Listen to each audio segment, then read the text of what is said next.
Delivery room, delivery room, delivery room, delivery room, delivery room. Delivery room, what is going on? You all happy Monday and welcome to the living room. I am your main man, Mr. Starvin Artist, and this is your boy Jaye Allen. What's going on, Jaye Allen? And this guy right here is Buddy. Hey. Hi. So, it's another recap of the week that has been television. Yeah. So we're just gonna jump right on into it. Let's start with the show Devious Maids. Devious Maids, Lifetime television for women. Yeah, and before we get started on the show, though, thank you for everybody that watched the show last week. And so if you're watching, make sure you hit that thumbs up. Thumbs up. Thumbs up. Like our thumbs video. Up. Thumbs up. See, I mean, there's these two, so you want to do this one right here. Not this one. Yeah.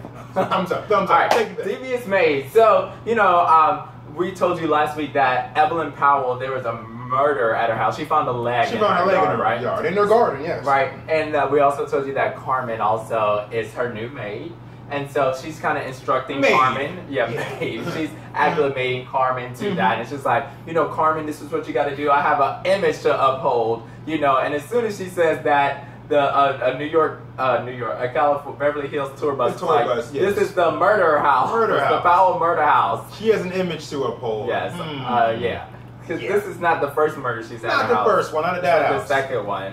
So her maid actually got murdered at her house. Oh right. Yeah. The maid got married. She was like, "Oh my God, who's gonna clean all this up? Who's clean up this mess?" Yeah. Oh my God, that is so crazy. But Evelyn is always good for laughs. But you know what?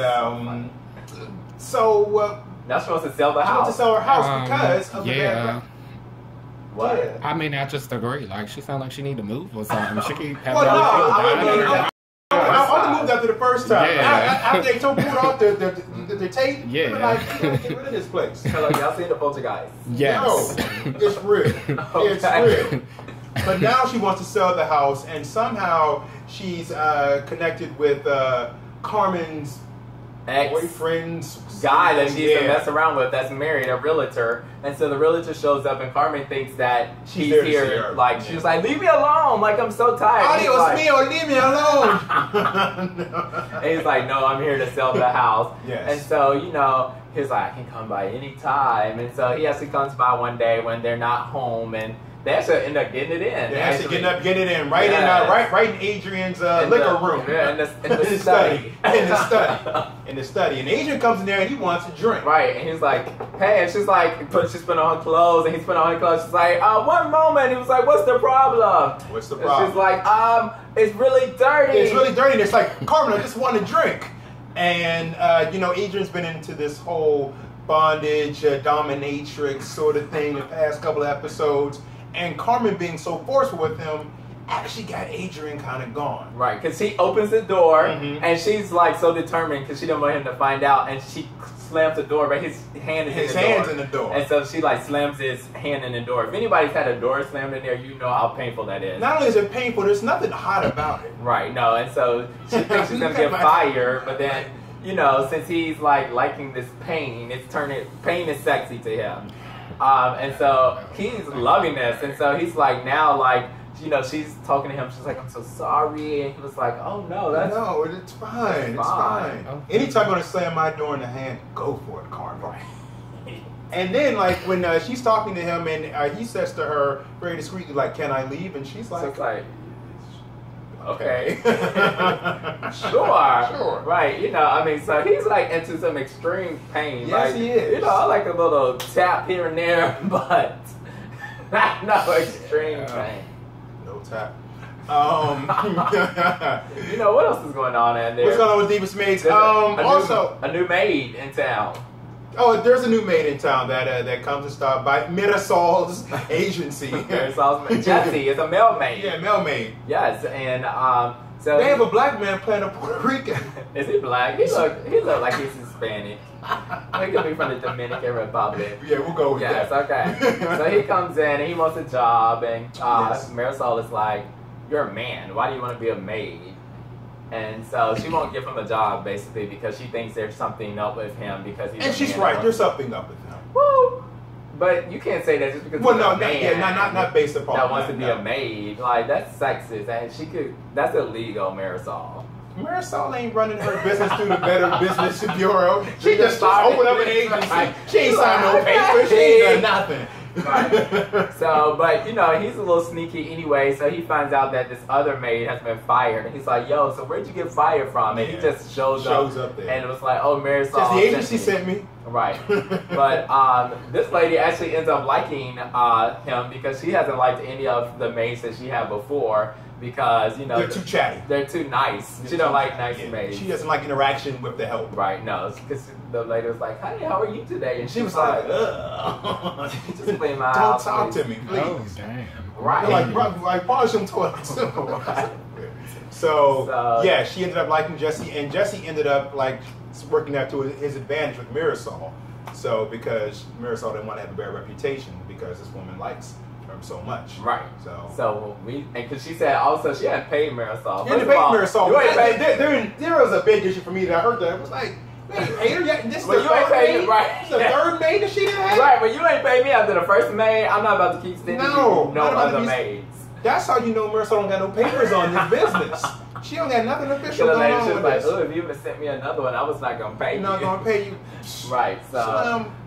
Yeah. Get it. Marisol, get some business. Get some business. And you know, Zoila and Javier are getting ready to get married. So, you know, Jaye, Susan Lucci's character, decided to throw the wedding for Zoila. Buddy, you're awfully quiet. You didn't watch this episode? No, Buddy, no. Buddy was out in a thought. Buddy, I guess it was your weekend, huh? Father's Day weekend. Oh, I'm sorry. Oh, happy Father's Day. Happy Father's Day. Thank you. Right. Right. Have a few people to text Happy Father's Day. Just like saying, get it. I know, I saw this text that said, "If you've ever called me daddy during sex, you owe me a Happy Father's Day text." So I was like, that is awful. That's kind of, but it's kind of hot. I'm just saying. But Zoila is kind of hot for the non-baby daddy. That was bad. Bad transition. But Zoila is supposed to be getting married now. Yeah, to Javier. And, you know, first of all, so Susan Lucci decides to throw this big elaborate wedding. $80,000 she quoted. Yeah, she quoted like $80,000. So she hires this caterer that turns out to be Javier's ex-wife, that Zoila didn't even know he was married. So, like, Zoila was like, "You're his, what? He was married before?" So now she's starting not to feel somewhat guilty about now telling her that her baby. I don't know. Not telling somebody that you were married before, not the same as like saying that you're, that this baby is mine and ain't none of mine. I agree with that 100%, but Slim. Jean-Pierre was just like, basically like, "You're even. You didn't know that he was married and he doesn't know that." Jean-Pierre's been married 5 times. Right. 5 times. Right. So and her last husband was a murderer. He's the one that murdered the maid in the house pool. But that's a dude from 7 Heaven. Yeah, dude from and he's touching kids. He's a creeper too. Poor Jean-Pierre. I'm glad you got out of that one. And so what else? Rosie finds out though that Zola's secret that the baby is not. She didn't find it out. She just like pretty much put it. And Rosie's not the smartest member of the cast. Right. So she was just like, "How far along are you? How far along are you?" I hate how she talks, and I thought it was just us, but I was talking to somebody else about this show, and it was like, I hate how she talks. She's a grown woman with a child, and she be like, "Oh, but I just don't understand, Mr. Spence." Like, that's your husband. Mr. Spence. Like, girl, you are a full-grown adult. A full-grown adult on your second marriage. Right. Speaking of your second marriage. Right, Mr. Ernesto. Mr. Ernesto. Who we find out is actually not dead. He's not dead. Yeah, and so Spence actually ends up meeting with Ernesto because he ends up going to the hospital. The hospital tells them that he's there, and he calls, and so Spence decides to meet with him. And so he's basically like, "Stay away from Rosie. You know, she's just been out the hospital. She can't take this." But secretly, he's like, he don't want nobody around him. Right, because he's like thinking that Rosie's gonna leave. That's what's always fun to me about TV shows, when somebody says that he can't handle this right now. Just give it some time. Or just wait. Like, what's the appropriate time to say that your dead husband is really alive? Right. How does that work out? Exactly. And so, you know, Ernesto doesn't listen, because I don't think I would listen either. So Ernesto follows Spence to the wedding. And so, what happened? No, I'm just talking about, I don't think I would listen, but we don't know where Ernesto's been for all these years. Right. Well, you're right. Exactly. He was a prisoner. Let's say he was a prisoner of war for the cartel, allegedly. So far, that's his story right now. So, they're going, the wedding is happening, and Ernesto walks in, and then Rosie stands up and is like, Ernesto. And she faints. And she faints. Because she disturbing the wedding. She was just in a coma for 4 months. Right, yes. But I think she's just the shock of seeing somebody that you thought was dead. Like, have you ever fainted before? I've never. I've been alive for a real long time. You fainted before? What was the cause of that? Dehydration. Child, let me drink some. Yeah, because shout out to Coco Lemons from SWB. She apparently fainted this week on stage. Coco fainted this week. And she had to be hospitalized. They had to stop the concert. They had to stop the show. She only went that sings. The only one that sings. No, it was stars. They couldn't even and like anticipation. Oh no, Coco! Yeah, so everybody pray for Coco Lemons. She's on the mend though. I saw it on IG. Okay, girl. I did not know that she did that. Yeah, oh my god. Saturday, yeah. Wow. Okay, so anyway, so she faints and they have to stop the wedding. And so, meanwhile, Javier before the wedding tries to tell Zoila, what are you laughing at? I'm just no. It's okay. So Javier tries to tell Zoila before the wedding his secret that he's been married before because it's really bothering him. And Zoila don't want to hear none of it. She's like still trying to be like, oh, if you don't tell me your secret, I don't have to tell you mine. But he ends up telling his secret. And so now she feels really guilty. And now she feels even more guilty because she goes to check on Rosie, who's talking to Spence. And they're yelling at each other because Spence is mad. She's mad at Spence because... She should be mad at Spence. He didn't tell her that Ernesto was alive. And so she feels very guilty about it. And so she decides to tell Javier that, this baby is not yours. And Ernesto's like, oh. And he calls off the wedding and leaves. I can't. Because he's like, trust is everything to me. And so, I mean, that's a good question. Like, how important is trust in a relationship? I think it's everything. But like, if you have a secret to tell, when should you tell the secret? My philosophy on secrets is to just get them out there. Just tell. I think so too. I agree with that. I think if you tell it right now, because you know what, people, it always comes out. But then I think it also comes out, and then I think you also are surprised the amount of stuff that people are willing to deal with when they know uphand, but it's when you find out information on the back end. When you find out information, then you be like, miss me little one. Be like, wait a minute now, like I had to find this out. But I think when you communicate and tell people, like, then even if it doesn't work out, then it saves you and that person a lot of heartache because the longer you guys interact with each other, the longer like the more feelings are attached. The truth will set you free. Yes. Hey. So, things are heating up now. Yeah, Devious Maids. Moving to Power. Power. Stars. So, this episode of Power, we get to see a lot of Ghost and Angela. The trip going to, we didn't see a lot of Ghost and Angela. But this is their trip to Miami to go and deal with the whole club situation and also for Ghost to do some investigative work. And Angela to do some investigative work too on the hush. Yes.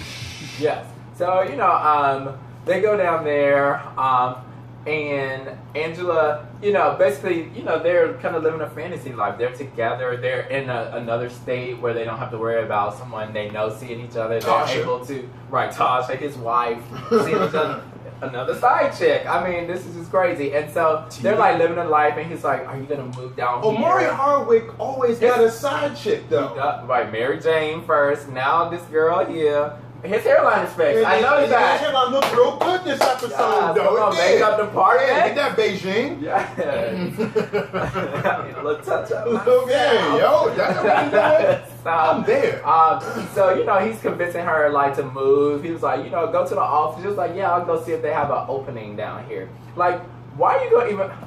Don't move for them. Would you ever move for somebody, a relationship? Would you move out of state for a relationship? If it was significant enough. Significant, yes. But not just somebody like I just met and I've known them less than 3 months. It would have to be significant. Yeah, it would have to be significant. We'd have to have we'd have to be working towards some sort of plan and goal together. And we probably would have already had to live together. Well, because when you move somebody, while we're already living together, or oh, If we're not living together here, then I'm definitely not. I never lived with anybody here. Well, I know so many people, but go ahead. I never lived with nobody. That's a whole nother story.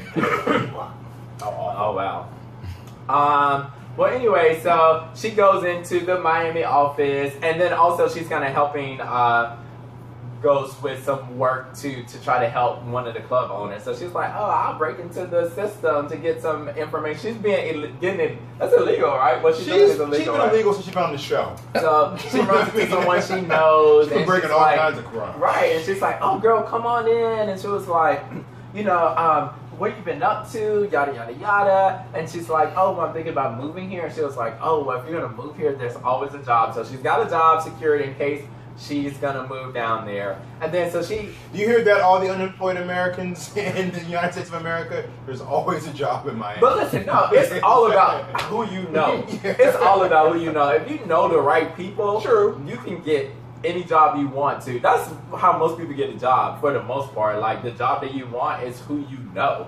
Like, if you know the right people, you can get a job. You don't think so? I do. If you know the right people, word-wise, network and know the right people. Networking works. Yes, it does. Oh, hey, Angela, go. And, so she takes time to ask a colleague in Miami, and she's like, because, she knows about Tommy, and she thinks Tommy is Ghost and not the dude that she's sleeping with. So she's like, how do I prosecute, this guy without it affecting someone else? Someone else. And so the other lady's like, are you 100% sure that this guy is not involved in it? And she's like, yeah, he's clean. And the lady's looking at her like, girl, you're not sure. And she's like, you cannot tell. She was like, basically, the only way to do this is to have Ghost to testify against Tommy. But she was like, you gotta be careful with that, because she was like, if he's really involved with this, it's gonna affect your case, affects your job and everything. So, but this isn't even Angela's case, though. It's not, right? So I mean, so she's still working on the case. She's still doing it. So so she's like, be careful, girl. Like, and so Angela's like, thank you for the advice. I'll be in touch. She goes home. Doing it. Yeah, that scene, like he threw her up. I was like, damn, like, right. And so, she gets some good dick in her life. She's strong. And then she tells all the bitches, like, you know what? I am a federal prosecutor. We're prosecuting Tommy. She spills all the beans, like, tells him everything. And he's, like, looking at her like, he already knows this, but he has to pretend like he doesn't know. So he's mad and stuff like that. And so he now, like, confirms everything that she basically knows. And so now he has the upper hand on her. But it's just like some good D, I guess, will make people do some crazy things. So I'm just like, it's just crazy. And so, now he has this, and now they go back to New York, and life is kind of normal back in... Is it? Well, they go back to reality, because they have such a great time, and they both have to go in separate cars, and you see them looking at each other, and it's like, we're back to reality again. Like, we have to go back and should we be rooting for this couple, though? I'm not rooting for them. Okay, that's what I'm saying. I mean, like, they're presenting them as some sort of picture-perfect thing that, like... I'm not rooting for them, but I feel sorry about Angela, because Angela is really into him, but she's making a lot of mistakes. So I hope people watch these shows like this and see the mistakes these characters are making so that you don't make them in real life. Because there is way too many Angelas, Olivias, Mary Janes, Quins, list goes on that are out here, Jocelyn's out here that are being like on the side, and you deserve to be number one. You deserve to be number one. You know what I read? If you cannot call the person you are sleeping with in the event of an emergency, you should not be sleeping with them. Like, end the discussion. Like, if you cannot call them no, you should not be sleeping with anybody you cannot call in the event of an emergency. I mean, that depends. Like, I'm about to say, that's really... If they just a piece, they just a piece. I mean, you can't call a person that you think that you're in love with or whatever, like Angela is, and be like... You shouldn't be sleeping with nobody that I cannot. I'm going to keep my comments. People, drink your water. This is what's wrong with the world today. Too many people just giving it away for free. Be like, hey, remember that time we met up 2 weeks ago? I'm in the hospital now. I need you to come and help me out. No, see, that's the problem. But that is seriously the problem. Like, you meet somebody and then in 2 weeks, like, y'all have already slept together, and then you like... And then you what? No, it's like fine. I mean, but then it's just like that's I mean, really nice I understand like the culture today, like people meet you tonight and I'm in your bed tonight and stuff like that. But that's the problem with this thing. It's like people give it away too much, and it's like you don't allow someone to get to know you for you. You just give it away and then wonder why they're not returning your calls or texting you 3 days later. Who's calling and texting? What? I feel like I'm in a relationship place. He made it too. He is me. Yes. Oh my God. Well, anyway. Yes. Speaking of relationships, you know, Tasha and what's his name? And Lala character. Oh yeah. So Lala has started to show a little interest in into Sean the driver, who Tasha has kind of played to the side because he's just a driver. And so now she's getting jealous that Lala is like flirting with him. He actually takes her home one night. She's getting jealous that Sean's playing her now. Well, no, I think she's jealous because sometimes, like, you know, people don't want you until somebody else wants you. And then when they see somebody else want you, then they be like, oh, well, I want you. But Daddy 50 Cent also said cancel her. Yeah, he said cancel her because she was queen. Yeah. Right. And so when you're not in control and you don't have the power no more, that's when people want to try to come back and be like, oh, well, that's when they be blowing up your phone. That's when they be hitting you up and different stuff like that. This is relationship 101 today. You think all this good relationship advice, I would be in a relationship? It's all coming from you. This is why I'm not in a relationship, because You're too informed. I'm too informed. You're too informed. You have too much information. That makes things difficult. Right. You know, so that's the little storyline. And then Tommy and 50 are getting a little too close. You know, Tommy's allowing 50's... Well, Tommy's running his mouth way too much for him to be this old street smart type, know-it-all type cat. Nah, he's just jabber-jawing and bringing... what's 50's name? I don't know. So that was Power. Power. Turn over to Married to Medicine. Lifetime, Sundays, 8 p.m. No, Bravo. Oh, God. Bravo television. Bravo. So, you know, Dr. Simone goes in and talks, as we talked about last week, Toya and Simone really got into a big argument.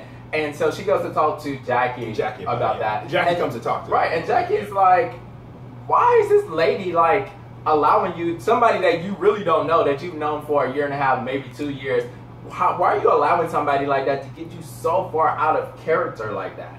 You know what I'm saying? And it's just like... Well, here's my question, though. Do you think that she's allowing her to get her out of character, though? I mean, you don't think that's a part of who she is?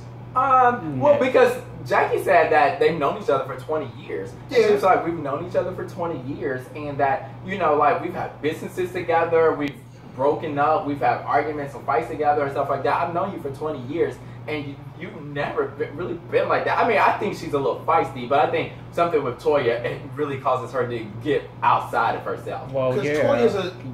Toya is ratchet. Toya would make me want to smack her too. I'm just saying. I cannot stand her. The way she was acting, I would have been ready to smack her too. She belongs on Love and Hip Hop. Yeah, she does. She does. She was doing too much. She is so ratchet and hood rich. No. So, you know, it comes out that, you know, Simone really has daddy issues. And, you know, not to really throw that away.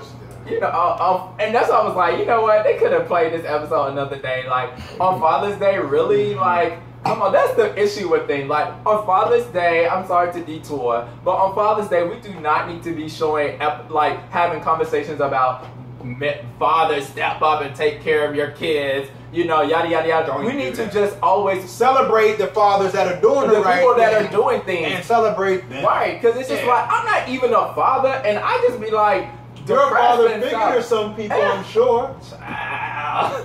And so I just be like so upset by this, and I'll just be like, if you do Father's Day like you do Mother's Day and stuff like that, and just be like, oh, thank you for being a great father. You know, these are images of great father and stuff like that. It would send such a great message for people to want to be fathers and be like, oh, want to step up and be good fathers. When you see, no, it's when you see something, when you see positive, and when you see different things like that, it causes you to do. I just feel like if you're a father and you want to be a father, you're going to be a father. You don't need but I also think too sometimes. I think people underestimate the power of the importance of a father, and I think that so often in times we diminish the role of fathers in general. Yeah, like I know that there was this whole debate the past 2 weeks about the Father's Day cards. Mahogany. The black card line, no less. And I was so mad about that because I was just like, okay, we are so on topic, but we need to stay here. Yeah, we'll be okay. Because Mahogany released a card to mothers on Father's Day, and I think that is so, first of all, disrespectful. Granted, like there's a day for mothers that step up and do 2 jobs. Yes, it's so hard for mothers to do 2 jobs, but that's Mother's Day. It's called Mother's Day, and I do not discount that is the experience of a lot of people, that they do have to play both roles. Yes, but there are fathers out there that still deserve to have this one day in June. One day to have their kids celebrate the fact that they got their daddy. Right. And then it was just like the message for a black line to do that, the message that it sends, that black fathers don't really take care of their kids. So let's make a card for that. Ain't doing that. They dissing it to the mahogany line. It's like, right. Exactly. But they pulled it from the store. Because a lot of people end up complaining about that. But you know what? So we got on this conversation because Simone revealed that she had daddy issues. And that her daddy really wasn't there and didn't do what he was going to say he was going to do. And Toya kind of her actions reminded her of her dad's actions. How she said she's going to do stuff. How about that's reaching she just didn't trust anybody. I think that is what I really appreciated from that conversation is that I think it was very important for her to know, like sometimes people be popping off on people and you don't really be knowing why people be popping off on that, but for people to be able to identify the root of a problem, a real root of the problem, because sometimes you be like, this person always just be going off on for no reason, but for her to recognize that, you know what, this is why I'm doing this. That's a powerful thing to know why I'm doing something, because then now you know how to fix it. It's a powerful thing to know why you're doing it, but it can't always be your fallback. It's not your fallback, but I don't think it's a fallback for her. I think it's a very real thing. Well, to say that I'm reacting this way because you, somebody who I've known for a year and a half,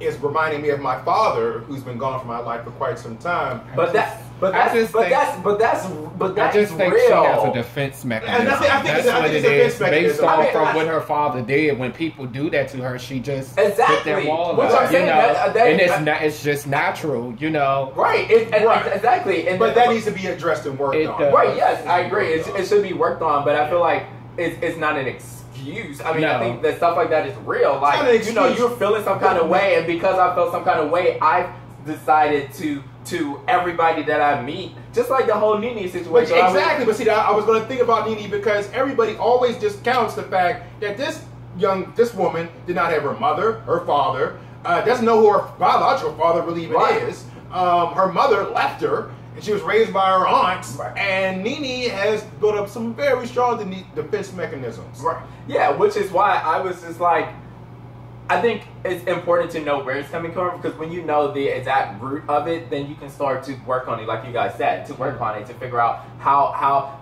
like, oh, I know this is an issue for me, so when I see somebody that's starting to trigger me in a certain kind of way, I can start to be like, oh, this is where this is going. Let me do this so that I can readjust. So in the fall, Dr. Phil McGraw will be leaving the air, and Jaye Allen will be taking his place. No, but it's real though, right? I mean, think of your relationships with people. Like sometimes you be thinking like, why is this person acting like this all the time? And then when you start to really like get to know that person, and you be like, oh, that's but why. I'm real good for face stuff. I know, but then I give people the people that I know, I give them a lot of passes because of what I know about them. Do you? I think I do. because I give people passes, a lot of passes because of what I know about them and realize not to take a lot of things personally. Because I think if you start to take things personally sometimes, then it has nothing to do with you. A lot of times people are acting certain ways to you, and it has nothing to do with you at all. And you may not know that, they may not know that, but you just gonna have to anyways. Also on Married to Madison, we meet a person that's going to be around, a new friend of the wives, Jill Connors. Jill Connors, yes. Wife of a plastic surgeon. And she's... plastic. No, go ahead. She looks good. She's pretty. She looks good. She's the Kim Zolciak to kind of give it. She's a white lady. No, Kim Zolciak has nothing on Jill. I think Kim Zolciak was more personable. Oh, so well. Yeah, because Jill would have been a housewife if she wasn't, but she got what?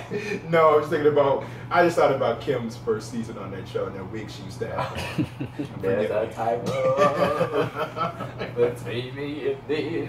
But yes, Jill was introduced this season of this episode. She seems like she'll be fine. So she's gonna be fine. Yeah. Hopefully, she didn't have an interesting enough storyline to actually be a featured cast member, so she'll just be hanging around them.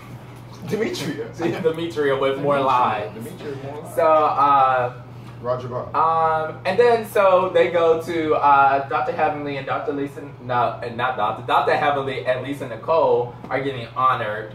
At the Hers magazine. Her magazine. Okay, so what is that magazine about? I want to say it's about her.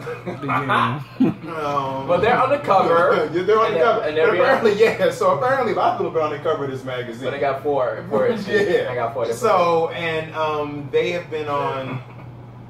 How did that go? They broke down who had been on the cover, and Dr. Heavenly got mad saying that Lisa Nicole. Well, Lisa Nicole. Yeah. And it just started Lisa Nicole. It's only four, and it was just two random ladies. Yeah. Because she was like, why Jackie not on the cover? Because she doesn't do anything in the community. Meanwhile, Jackie is not even at the event because she's working. Yeah. She's doing surgery and doing stuff.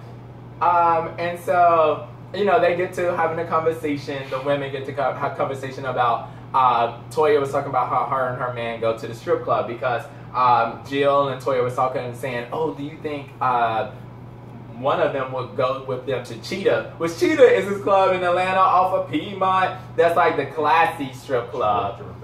Yes. But she was like, you think they would go with us? And then the women were like, you go with your husband to the strip club? And so women had varying opinion about that. Yeah, they do. Would you go with your partner to the strip club?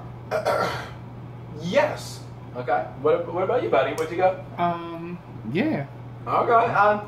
I've been in a strip club. I don't like strippers, so the strippers do nothing for me. But I've been in a strip club. Yeah. And so the women had most of the women were like, oh no, I don't want to do that. And Lisa Nicole was like, no, I wouldn't want to do that. And Toya was like, if I was you, Lisa, I wouldn't want to go see Darren go look at women either because we already know that your man be cheating on you. So that's the truth. And Lisa Nicole was like, she didn't say nothing. But it was very interesting to see the men's different opinion because the men were like, oh yeah, I like going to the strip club, yada yada yada. That's an Atlanta thing, though. They like to get started up. Yeah, go home. I think that's Atlanta thing. That's Atlanta thing. You can't do that in DC. Like in Magic City in Atlanta, which is a very popular strip club. Like Monday nights is usually like a big night there, and it's like going to like. The line for Magic City on Monday nights be like around the corner. Yeah. Like it's guys, girls, couples, everything like there. It's like the place to be on Mondays. But the guys were like, we going because it helps us get revved up. So when we come home to you, we be revved up. So some of the women was like seconds. Right. Except for Darren. Darren was like, he wasn't saying nothing. And then they was trying to help Darren out. Because, I get why Darren wasn't saying nothing. Because, he shouldn't say anything. But then... Not on camera. Right. Well, then when the hustlers were trying to give him an out, he made it, by not saying anything, make it look like that's not what he do. Because the hustler's like, well, maybe Darren don't them just dudes go be home. Looking dumb, though. Especially when they be together. I think Darren's girl, Lisa least your man cute and he come home. Ew, he is. I think it's cute. I don't know. He look a little fruity to me, but go ahead. Oh, buddy. I'm just saying he do. I think Dr. Darren is very attractive. Listen to you with not your non-shirt having on self. Okay. Or shoes. Or shoes. Get out of here. Yeah, so man, I would be a queen. Don't do it. Don't do it. They took each his own, but he's not that attractive. Find him on Instagram. He's on there. Like a few pictures. He's on there. Check your DL. Wait.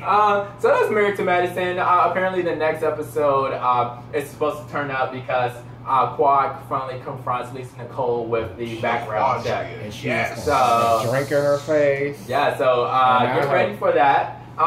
So that's our show for this week. Again, thanks so much for watching the show. Make sure you thumbs up this video. Tell your friends to thumbs them up too. Yeah, share the video on your social media networks. And don't forget to click here for hot topics. They so hot. Hey. And you know what? We're going to roll the credits because it's officially summer with the song of the summer. Every summer.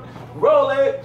Summer, summertime. Hey, it's summertime. And just sit back and rewind. It's cool to go.